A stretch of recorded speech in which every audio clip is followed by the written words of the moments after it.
Chapter 24. Terror at the Circus. Miss Eloise Drew began pacing the floor. She was convinced that Lola Flanders had suffered another attack of amnesia and wandered off. Nancy was even more alarmed than her aunt. She was fearful that one of her enemies had enticed Mrs. Flanders away. Hastening to the street, she asked a group of children she saw playing there if they had seen a woman come from the apartment house. A thin, small woman with graying hair, she added. Sure, I saw her, a little girl spoke up.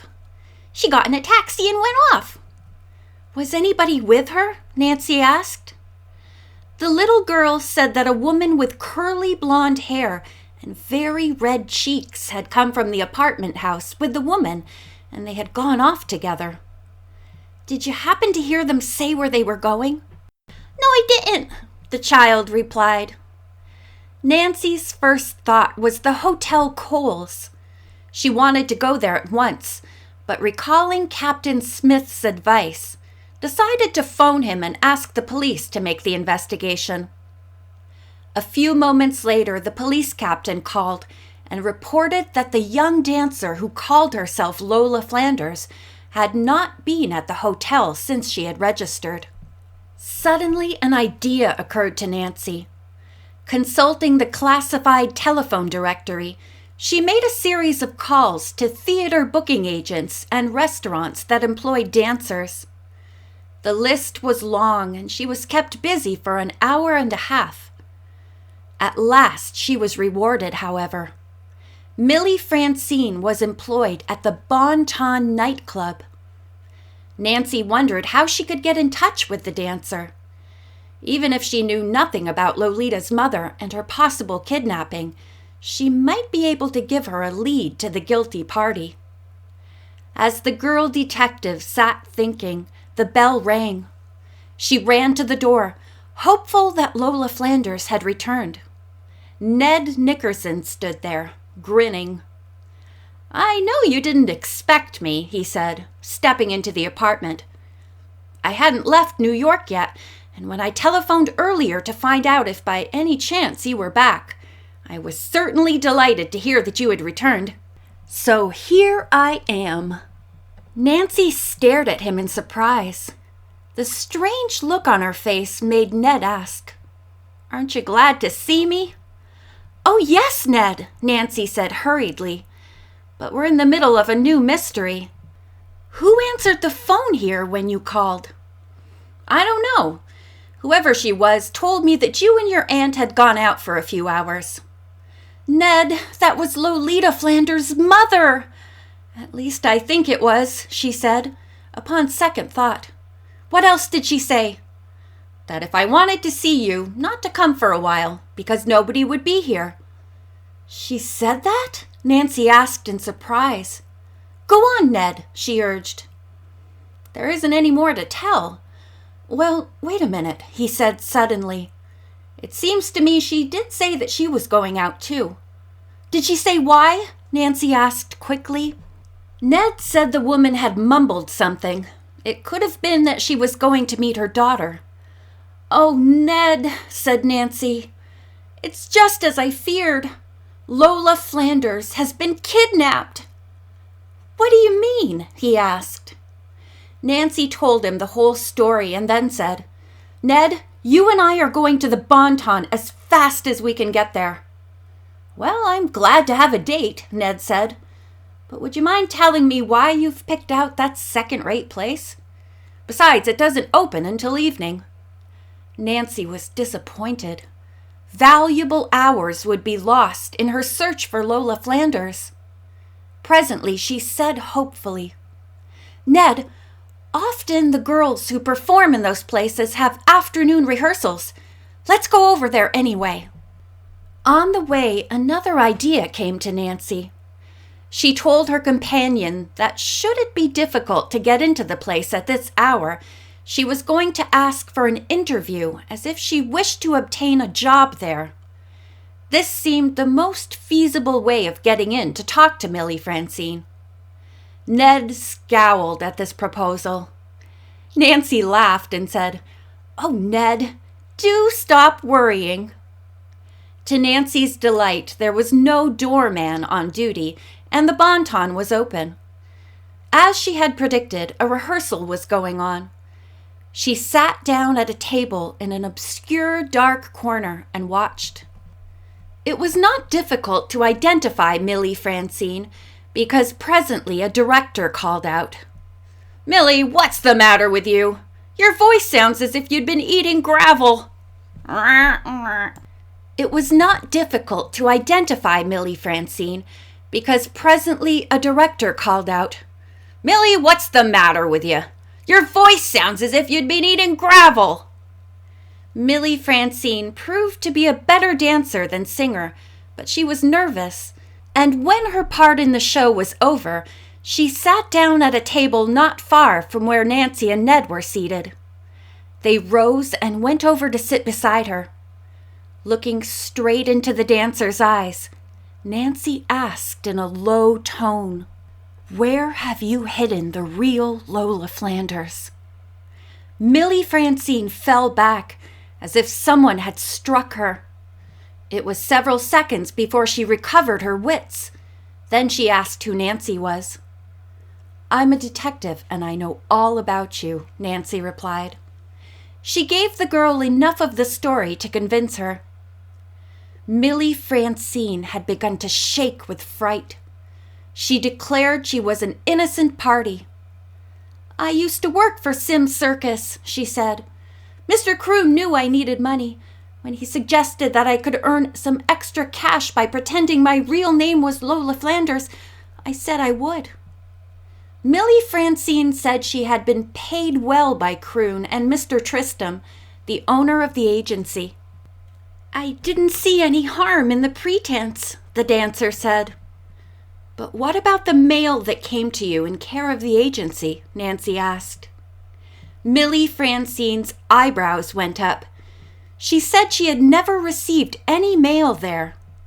Nancy now told her about the dividend checks and her suspicion that Croon and possibly Tristram were stealing them.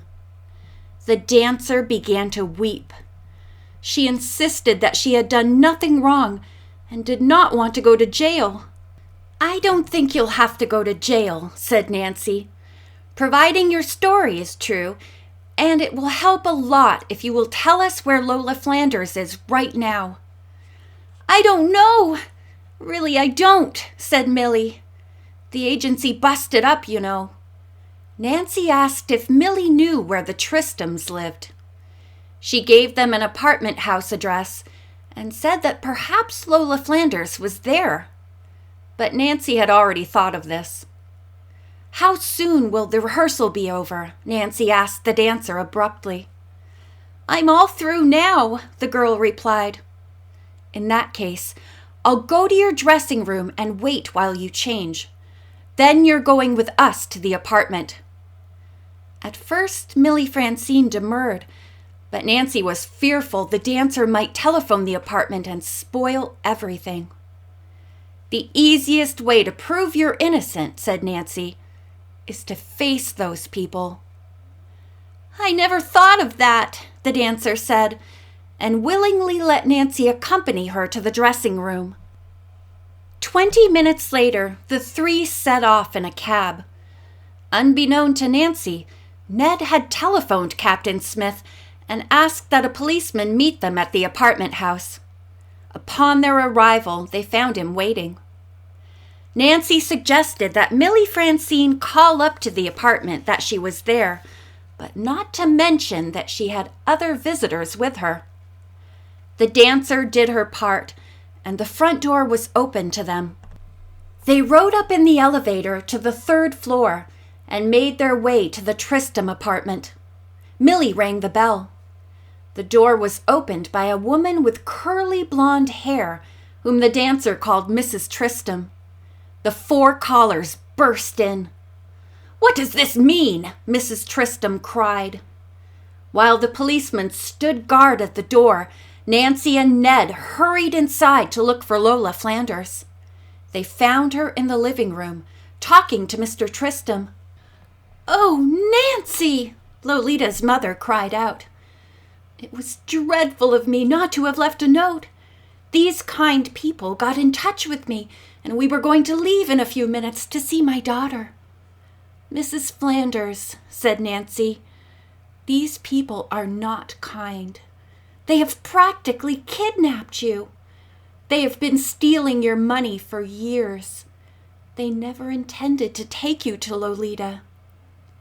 As Lola Flanders fell back, stunned, Mr. Tristram walked forward. He demanded to know what this outrageous story was all about, and who Nancy was. "I'm quite sure you know who I am," she said. "Possibly you do not know my escort, Ned Nickerson.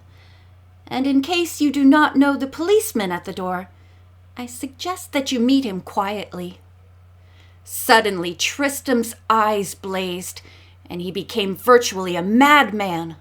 He shoved Nancy aside and punched Ned. Then he started for the door to the hall. Before he could even reach the policeman, Millie Francine planted herself in his path. "Oh, no, you don't, Mr. Tristram," she cried. "You don't go another step without telling these people I'm innocent." At that moment, there was a tap on the door. The policeman recognized it as a signal from more of Captain Smith's men. He opened the door. The officer and 2 other men walked in. Tristram, seeing that the game was up, quietly surrendered. He told the story much as Nancy had pieced it together from time to time. He added that it was Croon's idea when Lola Flanders, then a widow, was discharged from the hospital, to keep her under the influence of drugs so that she would appear to be an amnesia victim and to place her in a cheap nursing home. It was Mrs. Croon who had literally abducted Lolita, partly because she had loved the little girl and partly because she knew that the aerialist had great talent and would bring a small fortune to them. Nancy was fearful that the excitement might prove disastrous to Lola Flanders' mind, but she seemed to have recovered completely. When she reached Aunt Eloise's apartment, she asked how soon they might start for Melville and see Lolita. "If you feel well enough, we'll take the first plane," Nancy promised her. "I'm ready to go now," she insisted. Ned obtained the reservations, and within 2 hours they were all saying goodbye to Aunt Eloise and setting off for the town of Melville. As they climbed into the plane, the first person they saw was young Pietro. He explained that he had just arrived from England. "I just couldn't stay away," he said. "Nancy, I had a hunch you would fix everything up, and that it won't be long before Lolita and I will be married." "I think you're right," Nancy said, smiling at Ned. "And Lolita will have her wish, that her mother will be present at the wedding." The plane reached Melville just before midnight. The group went to the hotel. Nancy suggested that Lola Flanders remained there until Lolita could be brought to her. "I don't know whether Mr. Croon has been apprehended yet or not," Nancy said. Turning to Ned and Pietro, she added, "Suppose we 3 go over to the circus at 5 o'clock tomorrow morning and mingle with the crowd that will be watching the workmen set up the tents. In that way, we won't be noticed by Mr. or Mrs. Croon or any of their spies. We'll get Lolita and bring her back here." This plan was agreed upon. Nancy was up at 4:30 the next morning, and at 5 set off with the young men. Upon reaching the circus grounds, the 3 separated, Nancy going ahead. She made her way carefully to Lolita's trailer and knocked. "Lolita, wake up!" Sleepily, the young aerialist tumbled out of bed and opened the door. Seeing Nancy, she started to cry out. "Shh," Nancy warned her. "Your mother is in a hotel downtown. Dress quietly and follow me." Lolita dressed quickly and, throwing caution to the winds, stepped out of her trailer. "Oh, Nancy, this is marvelous! Let's hurry." The two girls made their way along, hurrying past the wild animal cages to avoid detection by Croon, should he happen to be around. But they did not see him and hastened on happily. They had just reached King Cat's cage when a strong hand was suddenly laid upon Nancy's shoulder. The person gripped her tightly and swung her about. "Croon!" "So you're still trying to thwart me," the man cried. "Well, this is the last time." With his free hand, he unfastened the lion's cage and thrust Nancy forward. End of chapter 24.